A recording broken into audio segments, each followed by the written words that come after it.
7 heures, passées de 41 minutes. Vous regardez Bonjour le Cameroun sur la CRTV. Monsieur Mbok Denis nous a rejoint sur le plateau. Il est au cadre, en service au programme national de lutte contre la lèpre en charge de la prévention des incapacités. Hier, dimanche 28 janvier 2018, on célébrait la 65e édition de la journée mondiale de lutte contre la lèpre. Monsieur Mbok, bonjour. Bonjour, monsieur Eli. Alors, dites-nous, cette 65e journée mondiale de lutte contre la lèpre, comment est-ce qu'elle s'est célébrée au niveau du Cameroun? Bon, merci. Bon, la 65e journée mondiale de la lèpre s'est célébrée hier dimanche, mais je tiens d'abord à vous dire que avant la célébration, nous commençons d'abord une semaine avant par d'autres activités de terrain, par exemple des caravanes dans des écoles où on est d'aller inspecter les enfants. Hier, donc, c'était l'apothéose, c'était la 65e, c'était la célébration qui est sous le courant du Cercle des Amis du Cameroun, le CERAC. C'était la remise des dons aux victimes de la lèpre au niveau du centre Jameau. Quelle est la réalité de la lèpre aujourd'hui au Cameroun? Est-ce que la maladie est en régression? Est-ce que la maladie est en progression? Aujourd'hui, on peut dire que la maladie est vraiment en très grande régression.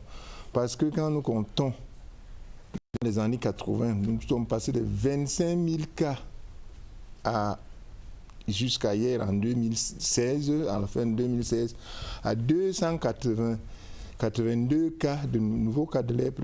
Ça veut dire que la maladie est en régression. Est-ce qu'il y a une explication à cela?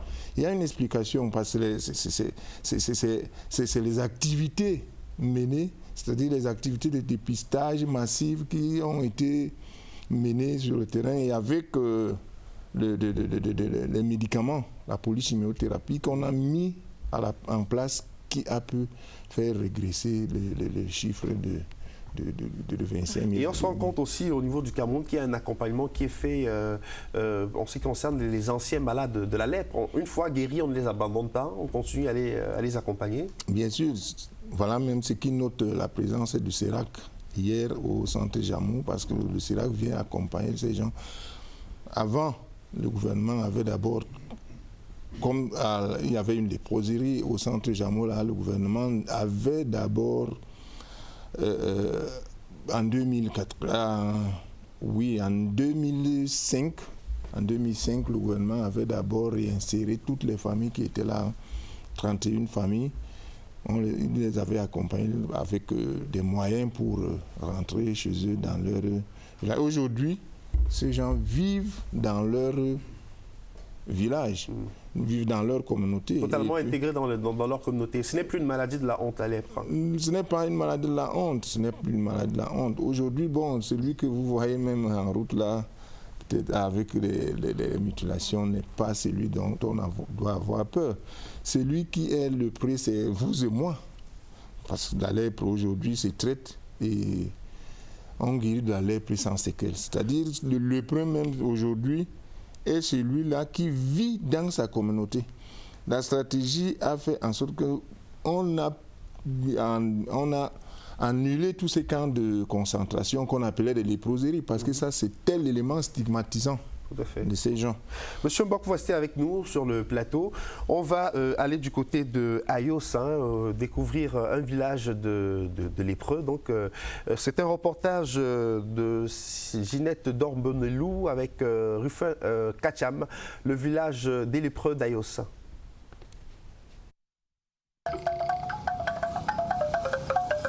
Ville située à environ 149 km de Yaoundé, la capitale du Cameroun, est l'un des berceaux de la médecine et de la recherche médicale en Afrique centrale. Dans cette ville centenaire, les murs de plusieurs édifices sont de véritables vestiges de la mémoire de la médecine au Cameroun. Ayos, effectivement, de par l'histoire, a été en matière de santé publique au Cameroun. C'est un point de référence important à partir de l'œuvre du docteur Eugène Jameau, qui a vaincu ici la maladie du sommeil, qui a développé ici l'école de formation, le centre d'instruction médicale. C'est aussi le docteur Montalieu qui a fait dispensé le premier cours de médecine au Cameroun sous un arbre à l'air libre en 1932. C'est aussi le docteur Roger Lagarde, dont un pavillon de l'hôpital central porte le nom et qui a sa sépulture ici à Ayos.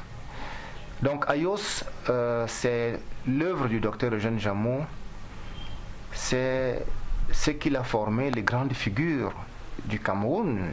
Ayos, c'est un carrefour de 30 000 habitants pour 1250 km², 39 villages, 19 quartiers dans l'espace urbain, une forte élite qui contribue au développement de la ville. Base logistique et scientifique du programme de lutte contre la maladie du sommeil, conduit par le docteur Jameau, la ville abrite également, quelques années plus tard, un centre de mise en quarantaine des malades de la lèpre.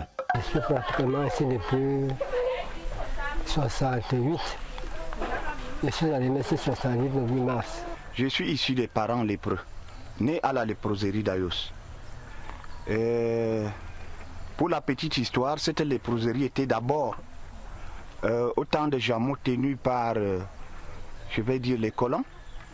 Après Jameau, il y a eu un Jamotin, un natif de la localité du nom de M. Bekala, qui a dirigé la léproserie jusqu'à l'avènement de la sœur Myriam. L'histoire d'Ayos, cette ville située dans le département du Nyon-Mfumu, est liée à ces malades et leurs familles qui ont subi jusqu'à l'arrivée des sœurs de Marie Auxiliatrice en 1967, humiliation et stigmatisation. Quand la sœur Myriam arrive ici en 1971, elle nous trouve, on était encore tout petits, hein, et on avait une école réservée uniquement pour les enfants des lépreux. Ça allait de, je ne sais pas, parce qu'il n'y avait pas de cours. C'est tout le monde qui était là-bas, et notre enseignant était un lépreux, du nom de Ndiodo Augustin. Et on était là, on ne sait pas, on n'avait pas de statut. Tout simplement parce que nous étions stigmatisés. Les enfants des lépreux ne pouvaient pas aller dans les mêmes écoles que des enfants bien portants. On était dans cette situation. Et quand la sœur Myriam arrive, c'est la première des choses qui l'a indigné dès son arrivée.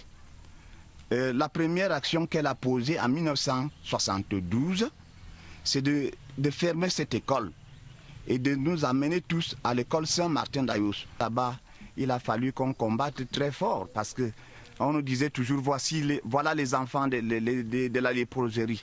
Et c'était un mot qu'on digérait très difficilement. Et on s'est livré même à des combats singuliers pour que nous puissions nous imposer dans la société. Et la société nous a adoptés, hein, peut-être à force de coups de poing, ou bien en classe, nous n'étions pas quand même les derniers de la classe. Et c'est ainsi qu'on a aussi trouvé que les fils de lépreux pouvaient aussi retenir les cours, hein, qui leur sont dispensés. Si aujourd'hui le Kansaï est peuplé d'anciens malades et leurs descendants, les stigmates du passé sont encore visibles. C'est le fruit de la stigmatisation. À partir du moment où un pays d'à côté, son président a donné l'ordre que les lépreux soient incinérés. Hein, on a incinéré tous les lépreux. C'était à sa manière, peut-être de lutter contre la lèpre, je ne sais pas. Derrière, bon, peut-être il avait des idées scélérates. Bon, les gens donc de la ville, hors de ce quartier, nous ont donné le nom de Zaïre. Depuis quelques années, la mairie a associé le kanga, type de poisson très présent dans le fleuve Nyon qui traverse la ville, au site historique de la médecine et de la recherche médicale camerounaise pour relancer ici le tourisme local.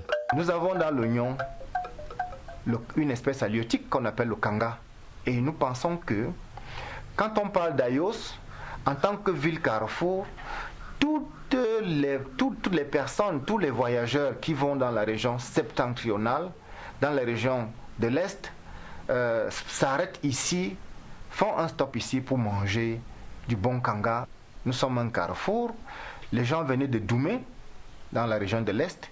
Ils venaient d'Abomban, ils venaient d'Akokmaka, ils venaient de Bafia, ils venaient de toutes les autres localités du centre et continuent de venir aujourd'hui pour se soigner à Ayos. L'œuvre du docteur Jamo au Cameroun est particulièrement visible et vivante à Ayos. Et donc, nous pouvons créer de l'attractivité sur la ville d'Ayos à partir de l'œuvre du docteur Eugène Jamo. Ayos, ancienne capitale de la recherche médicale au Cameroun, mais aussi refuge des malades atteints de la lèpre. Et aujourd'hui, l'un des foyers endémiques très actifs de l'ulcère de Burili. Cette nouvelle crise sanitaire pourra permettre, selon certains experts, à la ville de renouer avec son passé international. Pour cela, le projet de construction d'un centre hospitalier universitaire à Ayos, qui récupérerait ainsi sa triple fonction de soins, d'enseignement et de recherche, doit se réaliser. Merci à Rufin Kacham et à Ginette Dor Mbonelou de CRTV Littoral qui ont réalisé ce reportage du côté de Ayos, toujours en compagnie de M. Mbok. On a un deuxième reportage qui parle toujours de lèpre. On va tout de suite du côté de Ebolova. Au cœur de la ville d'Ebolova donc, se trouve la léproserie de Ngalan, la structure qui est dirigée depuis 3 décennies par une religieuse brésilienne et qui encadre 15 malades, une centaine d'anciens lépreux et leurs familles. Anissé Essiane de CRTV Sud nous invite donc à partager le quotidien de sœur Marie-Josée avec ses malades pas comme les autres. À 2 km d'Ebolova, cité capitale de la région du Sud, se trouve la léproserie de Ngalan. La structure accueille depuis l'époque allemande au Cameroun les malades de lèpre venus de tous les horizons du pays. Une fois guéris, ils prennent racine, fondent des familles et intègrent la communauté locale. Nous avons la progéniture, mais d'autres fréquentent encore. Ils ne sont pas sur place pour le moment. Ça va. On vit ensemble avec le peu qu'on a. Et on a quelqu'un qui est à côté de nous, la sœur, qui est responsable de notre élève. Elle nous aide beaucoup en tout et tout. Même quand une personne est malade, elle soutient à son niveau. Mais les temps sont tellement durs avant parce que les gens qui aidaient, même à partir du gouvernement, qui aidaient et tout ça, on n'a plus ces aides-là. Depuis 3 décennies, une Brésilienne est au cœur de la manœuvre dans cette léproserie. La sœur Marie-Josée comptabilise déjà 31 ans de vie sacerdotale avec les lépreux de Ngalan. Arrivée au Cameroun en 1987, elle se rappelle comme si c'était hier des motivations qui l'ont amenée vers ce petit coin de la forêt abandonné autrefois. Je suis arrivée ici le 6 novembre 1987. Et comment que je suis arrivée ici, c'est qu'elle avait une sœur ici qui s'appelait Sœur Odile Marie Sauvager, une Française, qui a travaillé ici déjà beaucoup d'années et elle voulait déjà entrer. Elle a demandé au père salésien si elle ne pouvait pas trouver une sœur qui pouvait travailler ici pour la remplacer. Et le père, il a entré en communication avec notre congrégation, avec notre mère générale à Rome. Et la mère, elle a envoyé une nouvelle au Brésil pour demander s'il n'y a pas un volontaire, quelqu'un qui pouvait venir travailler ici en Afrique, au Cameroun. Et moi, je me posé disponible, candidat pour venir jusqu'ici. Et me voici depuis 1987 que je suis ici. Moi, j'avais toujours des idées de venir en Afrique. L'occasion, c'était une bonne chance. C'est pour ça que je suis venue. Je me trouve bien, je suis là encore. Je suis très contente d'être ici. La difficulté que je trouve actuellement, c'est que je ne peux plus faire comme je faisais avant. Pour le manque de moyens, pour tout un tas de choses, et aussi que l'âge avance également. Alors, c'est ça que ça ne me permet pas que moi je fasse comme au début quand je suis arrivée ici. La structure dont elle a la charge à 64 ans se résume aujourd'hui à ces bâtiments, lieux de résidence des malades et de leurs familles. Une palmeraie et une huilerie dont la léproserie tire l'essentiel de ses ressources. L'activité plus forte, c'est l'huilerie avec la palmeraie. Les autres activités comme la pocherie qu'on avait avant, on avait également les poulaillers avant, les lacs, tout ça. Mais le manque de personnes pour travailler, parce qu'on travaillait souvent avec les malades eux-mêmes.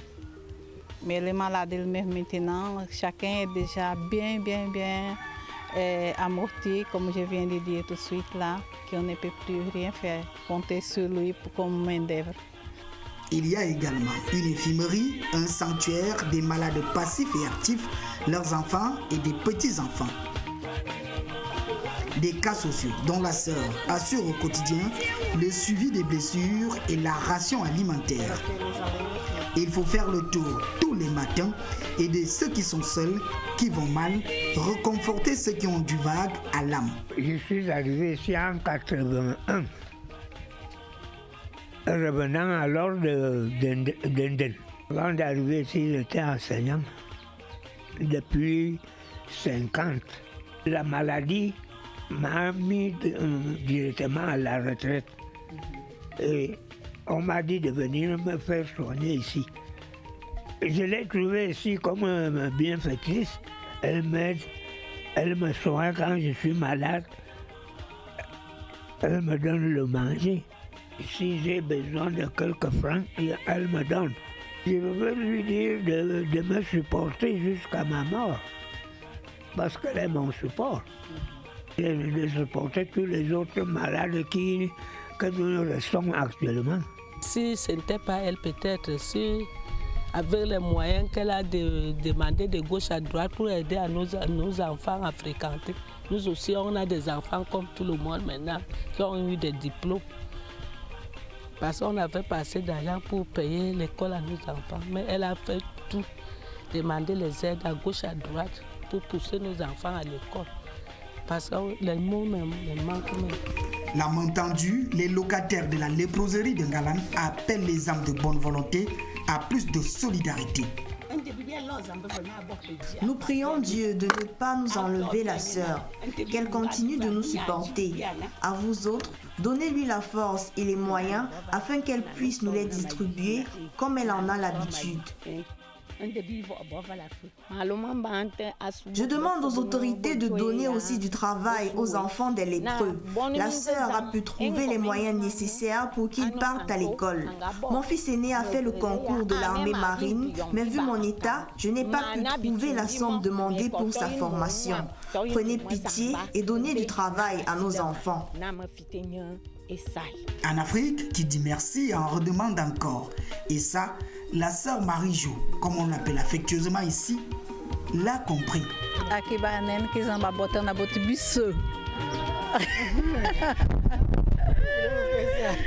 Voilà, merci infiniment Anissé Essiane. C'était donc une balade à la léproserie de Ngalan dans la région du sud de Cameroun. Monsieur Mbok, on va se quitter dans un tout petit instant. Peut-être la lèpre évitable? La lèpre est évitable. La lèpre est évitable par des mesures, en fait, des mesures d'hygiène corporelle de chaque malade. Là, les maladies comme la lèpre, bon, toutes les autres maladies, les l'ulcère de Buruli, c'est des maladies liées à la pauvreté, vraiment à la pauvreté. L'état de promiscuité des gens qui entraînent, qui aggravent, c'est des facteurs aggravants de ces maladies. Si on maintient, bon, par exemple en Europe, on a dit que la France a éliminé la lèpre avec du savon. Ça veut dire quoi? Si on respecte les règles d'hygiène au Cameroun, on respecte les règles d'hygiène, voilà. Merci beaucoup.